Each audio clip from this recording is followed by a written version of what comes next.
Hey there, Rams. I'm Alec Erickson, and today I'm sitting down with Blue Lane Frontier to talk about their music and kind of how they got started. How are you doing, guys? Good. Good. Great, yeah. All right, so kind of to get us off started, how about we kind of just go through and introduce each of you and kind of what you do for the band? I'm Alex, and I play bass. Okay. I'm Emily. I play drums. I'm also Emily. I play keyboard and I sing. I'm also Emily. No, I'm Jaden, and I play guitar. I'm Jackson, and I play guitar and sing as well. All right, and so let's talk a little bit about how you guys all came about. Like, how did the band initially form, kind of thing?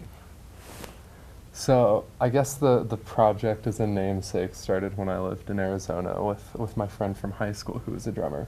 Then when I moved here for college, I started meeting all of these wonderful people, whether it was in Denver at Seventh Circle Music Collective or up here at school. And yeah, they all sort of just converged as random pieces from different parts of life, which was neat. Okay.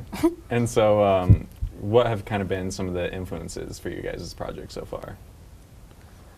Like musically? Yeah, like musically. Like, what kind of drives you to record the music? That's a fantastic question. I feel like we all have like different influences musically, but I think the style is pretty rooted in like, you know, or like the way that we go about recording and putting out music is kind of rooted in like DIY ethics or like, I don't know, those general ideas that you get from like local music scenes and. It's about having fun first, Yeah, I feel like. that's it's kind of that's the a better ethos. way to put it. I Yep. don't know. It's a party. Drinking Four Locos and having fun. Good. Or logos. There you go. And you kind of touched on it a little bit, like you're all into different styles, and you would kind of say that your guys' style is a little bit different, kind of blending folk and punk elements. Is there kind of a challenge when you go about doing that? You know, not really, but sorry, there was something. Like, they definitely are like really good with the folk stuff, and that's like why I started going to their shows.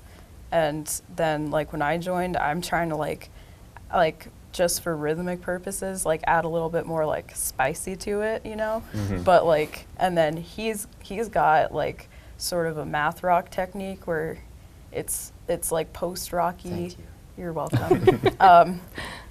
Slappy. It's good. It's good stuff. But I like, you wouldn't think that all those elements together, like they would sound like shit. They would sound like bad, but it works out. It works itself out, and we all write really well together. So. Yeah, and so what's kind of like that process like when you guys approach a song? Like, how do you start out and how do you go about to like finishing recording and mixing it?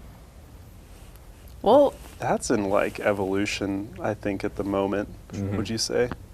well, for like songwriting, it's usually one person has an idea, and they present it, and then we pretty much just make that the skeleton, and then we work it bit by bit and do a lot of revision. And even with songs that we already have completed, we still do some revision on it, like, oh, this part would sound really cool instead of that. So we already have like changes that we've made to previously recorded songs.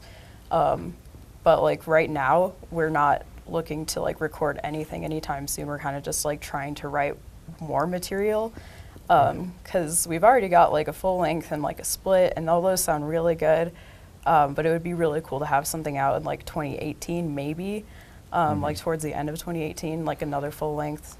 That would be good. So we're pretty much just in like the fetal phases of that right now. But Yeah, and you kind of are talking a little bit about No Big Fuss as kind of your full length that you put out. What was kind of the driving factor for putting out that album? Like, was there something like a giant theme that you had that when you approached it, or was it kind of collectively putting everything you had together at that point? I think, for me at least, No Big Fuss felt like kind of a culmination of the original style of Blue Lane, which was more of that like, collective folky style, and it was, I think the purpose was just to capture like the way that at least mostly us three were like writing songs in that style at the time, and kind of, I don't know, just serve as a culmination of it so that we could document it and then move on, I guess, which is kind of a weird way to say it, but. Because like band membership has been in a little bit of flux, and I think that changes your motivations and the way that you write songs, because when it was just like me, Jake, and Emily, I guess things operated a little bit differently. And then when we actually had consistent members like Alex on bass and Emily on drums, I think that allowed us to kind of like focus a little bit more on like, I don't know, our writing techniques or styles. Because then you have like more layers that you're working with in the writing process, and you kind of know at least something that you're doing with a little bit more in that regards, I guess. Yeah. Yeah. Yeah, it makes it a lot easier. to Yeah, have more definitely people. easier. For sure. And it feels less like when we add drums, it's not like we're giving our songs to someone and being like, hey, add drums to this. It's more like, hey, we can all write this together and we can all put this together. So Yeah, because when you do it together, then you're obviously not adding a rhythm in for the sake of having a rhythm. You're kind of helping drive the song at that point. yeah, it becomes part of the process. Okay.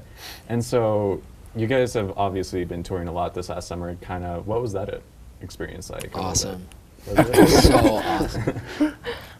And yeah, so like, what were some of your like favorite stops then, and like favorite shows? maybe? Shredder. Pretty. Humble Burger. Easy boy. I really liked the Pacific Northwest. Personally, I thought Idaho was okay, and like Salt Lake City is a terrible city. Yeah. But yeah, everywhere except Utah is really great. Idaho's okay. It's like a step up it's like from the top. Northwest. Well, once we got to Moscow Idaho. too. Moscow's Shouts out amazing. Moscow. Yeah, probably. There's Shouts a- out Humble Burger and Humble Skinny the Burger Kid. and Skinny Oh, the yeah. Kid. Yeah, that place is amazing. So Yeah, interesting that you guys would call out the state of Utah with it being right next door. So Oh, we don't care. we're We'll ready to fight go 'em. to battle, you dude. just singled out one whole neighboring state. Come But at us, Mormons. They won't Yeah. let me go into a gas station. I rem- Rape things, dude. Like, you can't get out. Okay. And so, like, have you kind of approached being on stage a little bit differently after doing a tour like that? Like, how's your like stage presence kind of evolved since? We go ham. Yeah.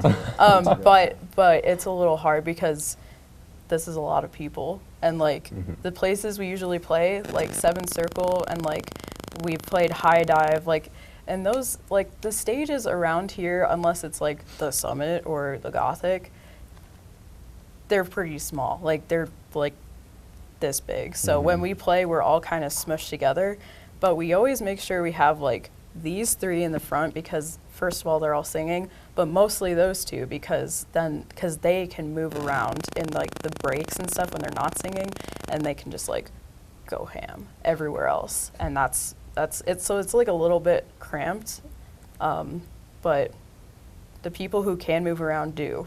So that's important.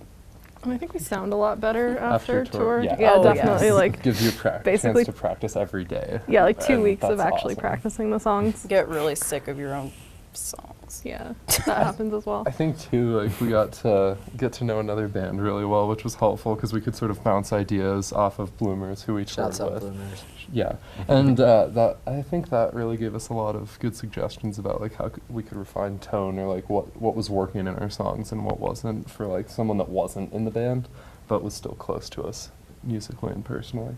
Yeah, it's really cool, like co-headlining. I don't know. Yeah. With like another band that's not like the same thing as you, because there's a lot of I don't know. It's like it was really cool seeing like how their process was, and then like seeing how we could kind of apply that to us. And you're in such a much more like intimate space with this band because you guys are obviously going to be in tight quarters all the time, kind of like playing all these shows, and so it must have been really nice kind of like working with them in that regard, I guess. Yeah. Oh, it got intimate. Oh yeah. Yep. All right, and so Not gonna explain. yeah, Nope. no explanation needed, I guess. We'll leave that one there. So what have kind of been some of your favorite aspects of like the Fort Collins music scene? Like, has it helped you guys a lot? Can I answer that? Go for I it. think that's what you're gonna say. By all Um, means. Is that a yes? Okay. Yeah. The thing is, there's not like there's stuff that's starting to come up. Like I've seen a lot more things that are like, oh, a house show, ooh, and then like, ooh, and then like little things are coming up, but we very rarely play up here. And when we do, it's like a bar. So like Surfside 7, we played the Art Lab. That was pretty cool. That was And then Yeah, like Surfside's house always shows. fun. Yeah, but mostly like it's like most of our following has come from playing in Denver for like obvious reasons. There's just like a bigger DIY scene which we cater to, and so like being integrated in that scene has given us like a lot more of a leg up over in Denver. Not so much here, but whatever. Yeah. It's cool. Well, and I think too, stuff that's moving into town like Cohere Bandwidth and sort of alternative takes on, community-produced music, I think will help that evolution, and we're seeing early phases of that now, which I think is cool. Yeah, and so obviously, you guys are talking a little bit about like the DIY style. Is there like a lot of like basement shows that you sometimes do, or?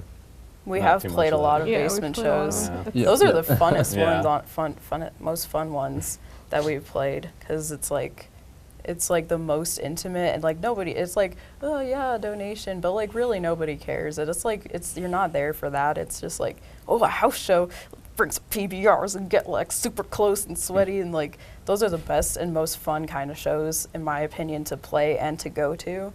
Just because of that, like you get to like actually meet people who are not there for like, oh, it looks so cool tonight. They're just like, oh, a house show, So And a lot of times, like with house shows, like people are there because they've obviously heard of you for a lot of regards. And so, have you kind of noticed like a bigger trend with a lot of people starting to follow you around now and kind of growing more of a following, at least lately? our last show, there were some people that I didn't even know who were wearing like our shirts and stuff, and like that's probably not a big deal for most bands, but I was like, I've Yeah. never seen you before in my life, but that's really cool. Like, props. Definitely Totally. think that's kind of like the area that has been interesting that we're expanding into to see, because I think before it had like a consistent following of people that we had some relationship with. I think in some way they're from like just being around in the same scene or whatever, but yeah, like we just happened to have some, not that like we're selling out shows, but some girl in like Idaho that had wanted to come see us for like her first live show, and just like situations like that where it's people that we really have no context for. Yeah, it was just this little like girl that random like found us on it's awesome. YouTube and was Just like, I want to see them in Boise. So that's really cool. At the Random. 'Cause I mean, shredder. yeah. The shredder. And your first live show, that's pretty Yep. intense, yeah. We have that. That's something. There's your claim to fame, I guess. Yeah. Yeah. Yeah, at least we for can her. quit now. Yeah. Let's just. Why are we We even hit it. doing Yeah, this? we We gotta hit it. stop. But yeah, so obviously you guys are kind of building up a following there in that regards, and is it humbling to kind of see people wearing your merch in that regard, I guess? Kind of like, did you ever really expect anyone to be wearing your merch almost? I don't And my know. mom. Yeah, I was gonna say like Yeah. moms. And I mean, it's always close cool when friends. people like your music, even if it is just your mom. It's like cool when somebody tells you they like Shout what out you're to doing. moms. Yeah, moms are cool about that. So Yeah, there you go. anytime someone's like, "Hey, you're doing something and I think it's cool and it's important to me," that's always nice. Even Yeah. if it's not music related, it's just always cool. So yeah, it's humbling. All right. So you obviously said you guys were kind of writing on new material and all that. But what about shows? What do you have coming up in the future here soon? October 21st, we're playing with this band November. called Mom We're, Jeans. that's November. November 21st. 21st. Yeah, we're playing with this band called Mom Jeans, who just signed to One Sided Dummy. And is that what it's called? Yeah. Okay. Yes. Yeah, sure. And Side I've One liked Dummy. them for like 2 years, so that's really, really cool that it's happening. They get to play with Yeah. a show with a band that you kind of been following for a little bit. Yes. Any other shows besides that at the moment, or not yet? I think that's actually our That only is, yeah. That's our upcoming only show. one lined Yeah, up. But that should be like- a really good one though. That'll be, think yeah, that'll be that'll be a lot fun, of yeah. fun. It slows. It definitely like stuff for us slows down like at this time, just because we're all in school. Well, Yeah. almost all in school, and Who's not in also school? like. Wait, Jake? But you're mastering. He's mastering That seems hard. in master stuff. I don't know. Whatever. You're a mess. But yes. But yeah, things do slow down for us around this time. But like in the summer, we have at least like two shows a month, I'd say, like starting in like about May, because that's when everyone's like, I'm out of school, I gotta go to all the shows ever. And so we get like a lot of good stuff during the summer. All right. And so is there anywhere that people can go check you out, like social media, website, anything? We have a website. It's just like our name, FOCO, and then it's like our own domain, so it's not controlled by any other thing, so it'll always work, hopefully. But that's got all the information, all the social media, all pictures and stuff on it, and you can email directly from the site. So if there's any contacting that needs to be done, you can just go there and just go to the email page and email, or, yeah. Yeah, and we've got like the standard Facebook, Instagram, Twitter business that we don't really keep up with very well, but it's there. All right. All those shameless plugins, social Yeah, medias. yeah. Okay, okay. But thank you all so much for coming out and doing this and hanging out. Thank you. Yeah. Make sure to check out Blue Lane Frontier on their website or social media, and thanks for watching.